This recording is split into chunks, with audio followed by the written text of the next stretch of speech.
Hello and welcome to the Futures Workshop, a series of conversations with the world's leading futurists about the tools they've created.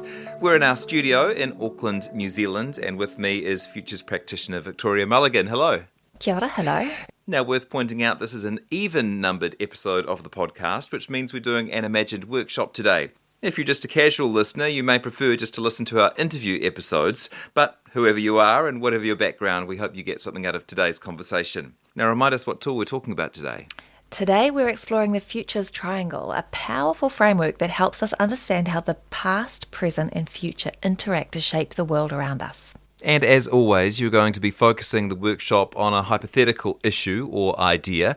What are we talking about today? Yes, so today's focal question is, over the next decade, how might demographic shifts reshape healthcare? Sounds great. Looking forward to hearing it. Now let's enter our imagined workshop. All right, everyone, to start, let's just remind ourselves, what is the Futures Triangle? Well, it's a tool that guides us through three perspectives. The first is the pull of the future. This represents our visions, hopes and possibilities. It's about what draws us forward, the ideas, images and innovations we aspire to, shaping the kind of future we want to see. The push of the present is the second. These are the trends and forces driving change right now. They're what push us toward different futures, including the things that can enable or challenge our preferred vision. Finally, the weight of the past. These are the legacies, systems and behaviours that might be holding us back. They represent historical patterns that could slow progress or, in some cases, provide a foundation of strength. To start, we'll explore the pull of the future. This is about imagining what kind of healthcare system we want to see in 10 years. What are our visions, hopes, and our possibilities for the future? For example, which trends that are emerging today might be influential in the future? What do we need to find out more about now to better understand possible futures? What are some of the drivers enabling the preferred future, and what are some drivers working against it? I'm envisaging the future where healthcare is truly universal, ensuring everyone has access regardless of their location or their background. Mobile health units could bring services to remote communities, making sure that no one's left behind. Obviously, technology will play a key role, but it's not just about convenience. I'm imagining a future where digital tools help real healthcare providers maintain that human connection with their patients. So virtual consultations will exist, but they'll feel very personal and trust-based, even if they're happening through a screen.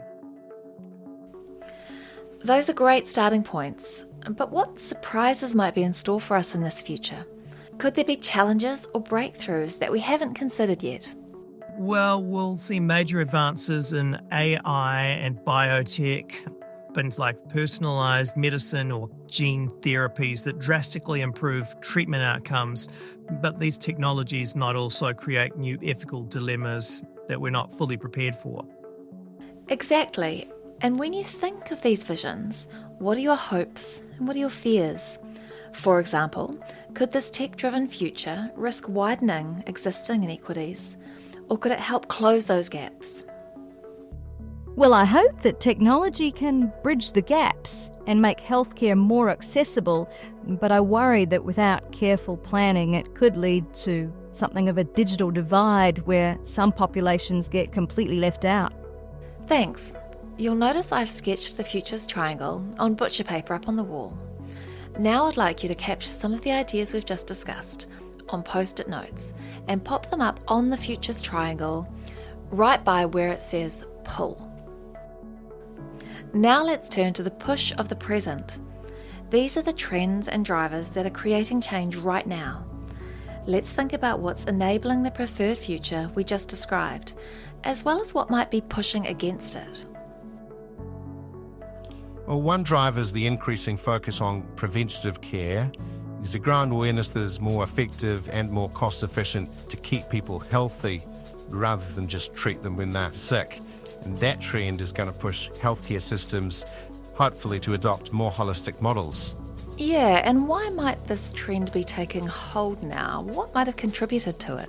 Rising healthcare costs and an ageing population, there's pressure to find solutions that are sustainable in the long term. Yeah, and on the technology side, this rapid adoption of digital health tools is another push, I think, enabling this future. Telemedicine, wearable devices, artificial intelligence are all making healthcare more accessible, especially in remote areas. Good point. But are there drivers pushing against this preferred future? I think so. There's still significant resistance to change within traditional healthcare structures. Many systems are deeply entrenched in old models that prioritise treatment over prevention, making it difficult to shift towards more integrated care. There's also the issue of data privacy and trust. Digital health might have huge potential, but there's also a lot of skepticism and concern about how data is used. And if we don't address that, it could slow the adoption of technologies that could otherwise improve care. And these are really critical points. What might we need to find out more about in order to address some of these concerns? We need to better understand the specific barriers to digital adoption in different communities. Are people hesitant because of privacy concerns, or is it about a lack of access to devices and connectivity? Understanding that would help tailor solutions more effectively. Great. Once again, I'll ask you to capture some of your ideas on the post-it notes and pop them up on the triangle around the push part of it. Finally, let's explore the weight of the past. What are the historical legacies, systems, or behaviours that might be holding us back from achieving our vision? And are there any elements from the past that could actually support it? For example, which behaviours or systems from our past do we want to get rid of? What have we learned from our past successes or failures? What are some of the weights or barriers disabling the preferred future? And is there anything from the past that might actually support our vision? It seems like one major weight is the traditional funded model. It's focused on acute care and crisis management rather than long-term health and prevention. Shifting away from this is difficult because it's how most systems have been set up for decades. But why might this still be the case? What's contributing to this weight? The way healthcare budgets are allocated for one, and a historical focus on short-term fixes rather than systemic change. There's also the weights of systemic inequality. Healthcare systems have been built on structures that often exclude marginalised communities. That's a legacy that we're still grappling with today. And could there be any aspects of the past that actually support our preferred future? Or how about community-based care models? We've seen success in past initiatives that involved local communities in health planning. Those programs often achieved better outcomes because they were designed with input from the people they served.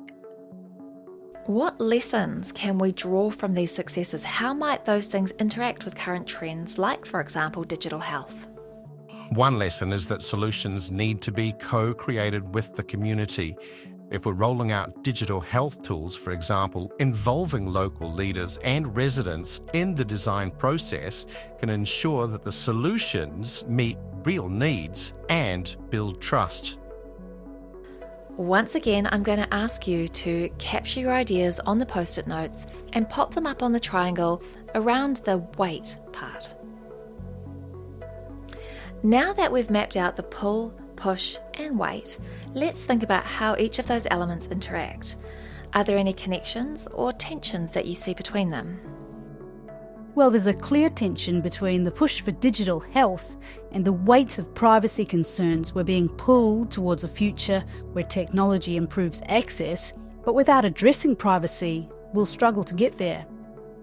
For me, there's a clash between the pull of an equitable system and the weight of historical inequities. If we don't actively dismantle those structures, we can't move towards our vision effectively. Great insights. And before we close, I'd like each of you to share a final thought. What's one key takeaway from today's session? For me, it's a realisation that we need to address past inequities to build a truly inclusive healthcare future. So it's not just about new technologies or policies, it's actually about systemic change. For me, it's the importance of rethinking funding models. We need to find ways to invest in preventive and holistic care rather than just reacting to health process. Building trust is crucial. For all the tech in the world, if people don't trust the system, we won't see meaningful adoption. Beautiful reflections. Now, the futures triangle that we have just run through has shown us how the past, present, and the future connect, and it reveals both opportunities and barriers. So what's next? Well, the exercise often leaves us with more questions and ideas. It can spark realizations about changes you'd like to see within your organisation or your community. So I encourage you to think about a concrete action that you can take after today. Maybe it's researching a trend that's caught your interest. Maybe it's reaching out to an expert. Or maybe it's just creating time and space to explore some new approaches within your team.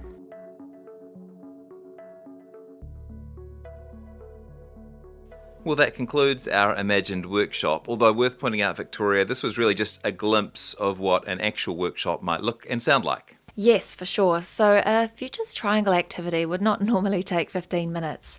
The length of it will be very dependent on the audience that you're running it with and the needs that you're trying to address through it. So this is just a taster, really, to give you a sense of what the workshop might sound like, look like, and feel like. It should also give you a sense of some of the outcomes that you might be looking to achieve. Well, we hope you enjoyed and even learnt something from today's workshop. We'll be back in our next episode with another interview with another futurist on another fantastic futures tool. Until then, see you next time. Ka kite, see you later.